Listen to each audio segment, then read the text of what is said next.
Hey, this is Juliana, and we're on week 6, and lots of great things. Once again, love the Katrin book.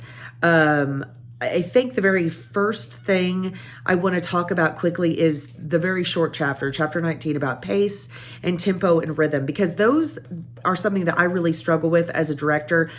As an actor, it doesn't seem as hard because I'm playing a character, and so I'm so in tune with that particular character that I can kind of feel the pauses and the changes, the tempo changes and stuff. But as a director, that's something that I struggle with a little bit because I'm trying to figure out everyone's pace and tempo. And so this is definitely something that I'm going to work on as I continue getting experience in plays, because I know how important it is. It's just something that I struggle with. So this chapter was really helpful with that. I'm excited to keep working on that.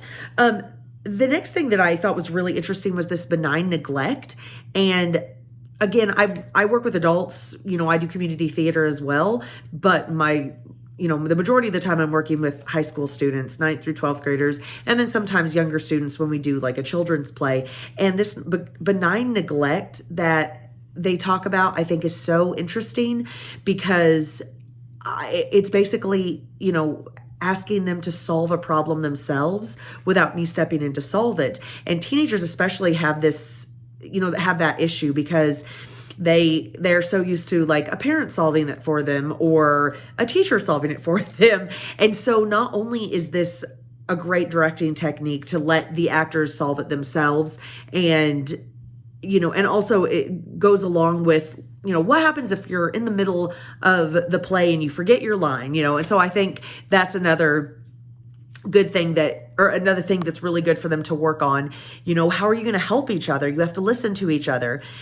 But I also think that it's really good for directing and for real life, being able to solve problems. And like I said, having teenagers who find it difficult to solve problems, I love this concept of benign neglect. So I'm definitely going to be using that a lot more, just like explicitly keeping my hands off sometimes when I need to. And the final thing that I want to touch on is this notion at the end of chapter 20, which honestly, I thought chapter 20 was so helpful and so inspiring. I did wish it had talked a little bit about like student drama. I know it was not going to do that, but I just was like, maybe it's going to talk about what happens when the two main characters fall in love with each other, because that happens a lot to me. No, but I thought it was so inspiring at the end to say it's okay to fail, because theater is so temporal and so are our successes and failures. And as long as we get back up and figure out what the issue was, we can try again. So I really enjoyed that notion of success and failure, and how if we failed, it is our fault, but we can do it again. We can always come up with another play or another way of doing it. And when we do have a success, it's such a high that we forget about all of our failures, before. So I just think this was a really inspiring chapter, and I just really have enjoyed this book so much. And, I just rented my copy of it, but I'm going to go ahead and buy the hard copy version of it, because I know that I'll be using it for years to come, both as a director and an actor. Thank you.